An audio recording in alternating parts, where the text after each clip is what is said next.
اسماء باری تعالیٰ، پہلے ذات باری تعالیٰ، اب پھر صفات باری تعالیٰ، پھر اسماء باری تعالیٰ۔ اللہ تعالیٰ کی اسماء دو قسم پر ہیں، نمبر ایک ذاتی اور نمبر دو صفاتی۔ نمبر ایک ذاتی اور نمبر دو اللہ تعالیٰ کے نام ذاتی، اللہ یہ ذاتی نام ہے، کسی مخصوص وصف کی رز نہیں ہے، اور باقی نام اللہ تعالیٰ کے صفاتی، کسی میں اشارہ صفت رحمت کی طرف ہے، کسی میں اشارہ صفت شفقت کی طرف ہے، کسی میں مودت کی طرف ہے، کسی میں کرم کی طرف ہے، مختلف صفات ہیں۔ اس پر چند ایک فوائد نوٹ فرمائیں۔ نمبر ایک، فائدہ نمبر ایک، اللہ تعالیٰ کے صفاتی ناموں کو اسماء حسنہ کہتے ہیں۔ اللہ تعالیٰ کے صفاتی ناموں کو اسماء حسنہ کہتے ہیں، لیکن یہ ذہن میں رکھنا، جب صفاتی نام گنتے ہیں نا تو کبھی ذاتی نام بھی ساتھ ہوتا ہے، تو پھر یہ نہ کہنا کہ یہ اسماء حسنہ نہیں ہے، وہ تو اسم ہے نا، اسماء نہیں ہے، وہ کیا ہے؟ اسم ہے، اسماء تو نہیں ہے۔ اسماء حسنہ اللہ کے صفاتی ناموں کہتے ہیں، اس میں ذاتی نام بھی ساتھ ہوتا ہے۔ فائدہ نمبر دو، یہ جو اللہ تعالیٰ کے صفاتی نام ہیں، قرآن کریم میں بھی ہیں، احادیث میں بھی ہیں، تو اللہ رب العزت کے وہ اسماء جو قرآن کریم اور حدیث مبارک میں وارد ہوئے ہیں، ان کا اللہ کے لیے استعمال کرنا جائز ہے، اس میں تو کوئی اشکال کی بات نہیں ہے۔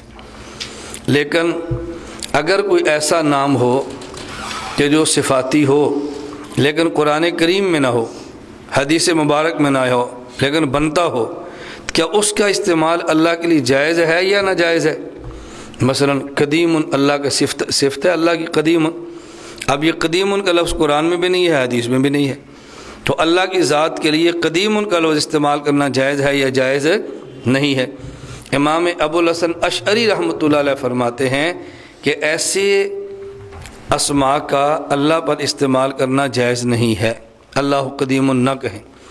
امام فخر الدین رازی اور امام غزالی فرماتے ہیں ایسی صفات کو بطور اسم کے ذکر کرنا جائز نہیں ہے، اور بطور صفت کے ذکر کرنا جائز ہے۔ بطور مثلا جب آپ کہتے ہیں یا قدیم، یعنی گویا اللہ کو پکارتے ہیں اللہ کا نام سمجھ کر، یہ تو جائز نہیں ہے، اور اللہ قدیم کہیں تو پھر جائز ہے، اللہ قدیم کہیں تو پھر جائز ہے۔ کیوں؟ جب یا قدیم کہتے ہیں نا، اس میں احتمال صفت کا بھی ہے لیکن احتمال نام کا بھی ہے نا، اور جب آپ نے اللہ قدیم کہا، اس میں اللہ مبتدا ہے، اس میں جلالہ مبتدا ہے، قدیم خبر ہے، اور یہ خبر تو وصف ہے نا، اس لیے بطور صفت کے کہیں تو جائز ہے، اور بطور اسم کہیں تو پھر جائز نہیں۔ فائدہ نمبر تین، ہر زبان میں اللہ تعالیٰ کی ذات کے لیے کچھ نام مقرر ہیں، عربی میں بھی غیر عربی میں بھی، تو جو اللہ کی ذات کے لیے نام متعین ہیں عربی زبان میں ہیں، جیسے اللہ کے لیے متعین ہوتا ہے، اور غیر عربی میں جیسے ہم فارسی اردو میں کہتے ہیں خدا، اب یہ خدا کا لفظ اللہ ہی پر استعمال ہوتا ہے، اللہ کے غیر پر استعمال نہیں کرتے۔ عربی زبان میں گاڈ، ایک ہے چھوٹی جی، ایک ہے بڑی جی، جب اللہ کے لیے گاڈ کہیں تو اس سے بڑی جی ہوتی ہے، چھوٹی جی نہیں لکھتے، انگریزی میں گاڈ کہتے ہیں۔ تو کہتے ہیں یہ جو عربی زبان کے علاوہ اللہ تعالیٰ کے نام استعمال کرتے ہیں، خدا ہے یا اہرمن ہے یا یزدان ہے یا گاڈ ہے، تو اللہ کے لیے اس کا استعمال کریں گے یا اللہ کے لیے استعمال نہیں کر سکتے؟ تو ہم کہتے ہیں کہ جو اسماء دیگر زبانوں میں اللہ کے لیے مختص ہیں ان کا استعمال تو جائز ہے اللہ کی ذات کے لیے، اور اگر کفار کے ہاں کوئی لفظ استعمال ہوتا ہے اور ہمیں سمجھ نہیں کفار کے سے مراد کیا ہوتی ہے، تو جب تک یہ تحقیق نہ ہو جائے کہ خالص اللہ کے لیے ہے پھر تو استعمال نہ کریں، اور جب تحقیق ہو جائے خالص اللہ کے لیے پھر استعمال کر لیں، اور جب تک یہ تحقیق نہ ہو کہ ان کی زبان میں یہ لفظ صرف اللہ کے لیے استعمال ہوتا ہے تو پھر اس کے استعمال سے احتیاط کرنی چاہیے۔ بات سمجھ آ گئی؟ اس لیے سب سے بہتر صورت ہوتی ہے عربی کے علاوہ کسی اور زبان میں بھی استعمال کریں تو اللہ کہیں، اور یا ایسا لفظ کہ جو زبان میں معروف ہو یہ اللہ ہی کے لیے استعمال ہوتا ہے، اور غیر خدا کے لیے استعمال نہیں ہوتا۔ یہ جو ہم اللہ کے لفظ خدا استعمال کرتے ہیں نا، اس کی پتہ وجہ کیا ہے؟ اللہ کو خدا کیوں کہتے ہیں؟ اللہ کو خدا کہنے کی وجہ یہ ہے، یہ لفظ ہے خود آ، کیا لفظ ہے؟ اس کو مخفف کر کے پڑھتے ہیں خدا۔ اس کا معنی یہ ہوتا ہے اللہ اپنے وجود میں کسی کا محتاج نہیں، خود بخود، جسے کہتے ہیں خود بخود ہے، یہ معنی ہوتا ہے خدا کا۔ اللہ خدا ہے، خود نہ اللہ کو کوئی لایا ہے، نہ کسی نے خدا کو پیدا کیا ہے، نہ اللہ اپنے وجود میں کسی کے محتاج ہے، اس کو کہتے ہیں خدا۔ اس لفظ اللہ بھی کہہ سکتے ہیں، لفظ خدا بھی کہہ سکتے ہیں۔ فائدہ نمبر 4، یہ جو حدیث مبارک ہے ابو ہریرہ رضی اللہ تعالیٰ عنہ سے جامع ترمذی میں، ان للہ تعالی 99 اسما 100 الا واحدۃ من احصاها دخل الجنہ، اللہ رب العزت کے 99 مبارک نام ہے، جو ان کو یاد کرے گا وہ جنت میں جائے گا۔ اس حدیث کا یہ مطلب نہیں کہ اللہ کے 99 ہی نام ہیں اور زیادہ نام نہیں، یہ معنی نہیں ہے۔ اس حدیث کا مطلب یہ ہے کہ جو اس حدیث میں 99 نام بتائے گئے ہیں، یہ 99 نام یاد کرنے پر جنت کی بشارت ہے، یہ نہیں کہ زیادہ نام ہی نہیں ہے۔ اب بات سمجھ آ گئی؟ یہ نہیں کہ زیادہ نام ہی نہیں ہے، مطلب صرف کیا ہے، ہم کہتے ہیں بھئی دیکھو جو طالب علم پابندی کرے اور 5 وقت کی نماز تکبیر اولیٰ کے ساتھ پڑھے گا، اس کو سال کے آخر میں یہ انعام دیں گے۔ اب اس کا یہ معنی کہ وہ نفل نہ پڑھے، یہ معنی کہ نفل نہ پڑھے نہ، اس کا معنی کہ نماز لمبی نہ پڑھے، صرف تکبیر تحریمہ کا خیال رکھے نا، اس کا معنی یہ ہے کہ یہ انعام تکبیر تحریمہ کے ساتھ نماز پڑھنے پر ہے، اس کا معنی یہ نہیں ہے کہ باقی آداب کا خیال نہ کرے۔ تو جب یہ کہتے ہیں 99 نام جو یاد کرے گا اس کو جنت میں اللہ داخلہ عطا فرما دیں گے، اس کا معنی یہ نہیں کہ 99 زائد نام نہیں ہے، اس کا معنی یہ ہے کہ 99 نام یاد کرنے پر اللہ جنت عطا فرماتے ہیں۔ فائدہ نمبر 5، یہ 99 اسماء حسنہ جو حدیث مبارک میں وارد ہیں وہ دیکھ لیں۔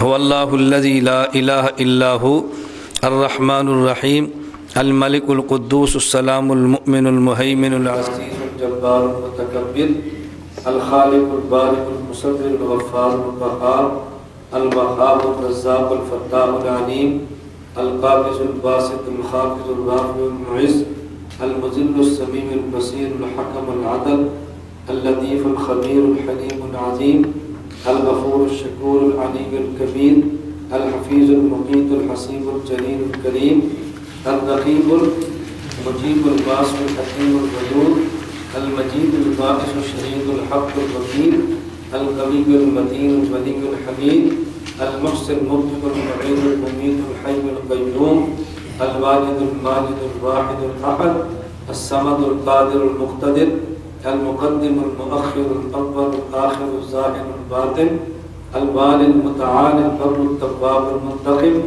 العفو الرؤوف مالك الملك ذو الجلال والإكرام المقسط الجامع الغني المغني المانع الضار النافع النور الهادي البديع الباقي الوارث الرشيد الصبور۔ یہ 99 نام ہے۔ فائدہ نمبر 6، یہ ساتھ ہے، اس کو فائدہ نمبر 6 دیکھ لیں۔ اسماء حسنہ کو دونوں طرح پڑھنا چاہے، جیسے میں نے پڑھے ہیں بغیر یا کے، اور آپ چاہیں تو اس کو یا کے ساتھ بھی پڑھ سکتے ہیں، یا هو اللہ الذی لا الہ الا هو یا رحمان یا رحیم یا ملک یا قدوس، یا کے ساتھ پڑھیں تو بھی ٹھیک اور یا کے بغیر پڑھیں تو بھی ٹھیک۔